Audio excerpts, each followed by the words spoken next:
Le 19 avril 1995, McArthur Wheeler a braqué une banque avec le visage enduit de jus de citron, croyant que le jus rendrait son visage invisible aux caméras de surveillance. Il le pensait parce que le jus de citron fonctionne comme de l'encre invisible sur une feuille de papier. La police a diffusé les images de caméras de sécurité aux informations locales de 23h et juste après minuit, Arthur a été arrêté. Incrédule, il a dit « Mais j'avais mis le jus ». Déconcertés par ce raisonnement, David Dunning et Justin Kruger, deux psychologues, ont étudié M. Wheeler et d'autres comme lui. Ils ont conclu que les personnes ayant une faible compétence dans une tâche ont tendance, paradoxalement, à se surestimer. Ce biais cognitif est connu sous le nom d'effet Dunning-Kruger. Représentons la confiance en nos capacités par rapport à nos connaissances réelles dans un domaine. Lorsque nous faisons un nouvel apprentissage, nous sommes souvent très confiants, si bien que dès que nous en apprenons un peu plus sur le sujet, nous avons l'impression de tout savoir alors qu'en fait, nous en savons très peu. Ceux qui s'arrêtent ici conservent un faux sentiment de maîtrise.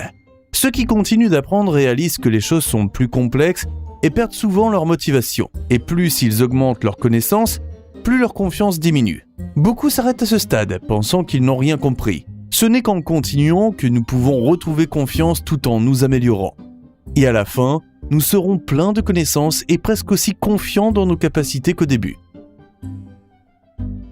En d'autres termes, si un naïf, un bon étudiant et un professeur émérite devaient avoir un débat public, voici comment les choses pourraient se dérouler. Le naïf ne sait que très peu de choses, mais est très confiant et exprime ses opinions sans la moindre hésitation. L'étudiante en sait plus, mais ne le réalise pas car elle manque de confiance. Elle reste silencieuse. Le professeur est confiant, mais comprend à quel point les choses sont complexes. Il exprime donc ses opinions avec des réserves. Au final, le naïf remporte le vote du public, car il est si sûr d'avoir raison et les gens ont tendance à faire confiance à l'assurance. Des recherches en Amérique du Nord, en Europe et au Japon suggèrent que la culture joue un rôle important. D'après des évaluations de la capacité à conduire, nous savons que 93% des Américains pensent être de meilleurs conducteurs que la moyenne, tandis que seulement 69% des Suédois le pensent. Au Japon, en revanche, les gens ont tendance en général à sous-estimer leur capacité comme stratégie pour voir leurs échecs comme une opportunité d'amélioration. Se lancer dans un parcours d'apprentissage peut être une expérience intimidante. Ce qui commence comme une promenade tranquille se transforme bientôt en une intense bataille de volonté entre vous et une quantité de connaissances intimidantes. Ne renoncez pas. Plus vous combattez longtemps, plus vous gagnez en puissance, jusqu'à ce que vous gagniez.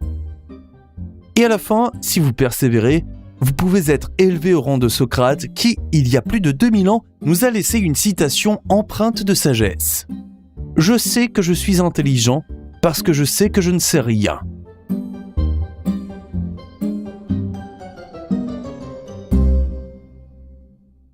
Si vous avez trouvé cette vidéo utile, consultez nos autres vidéos, rejoignez-nous sur YouTube ou sur patreon.com/sprouts. Pour plus d'informations, des exercices pédagogiques ou des vidéos sans musique de fond, visitez sproutsschools.com.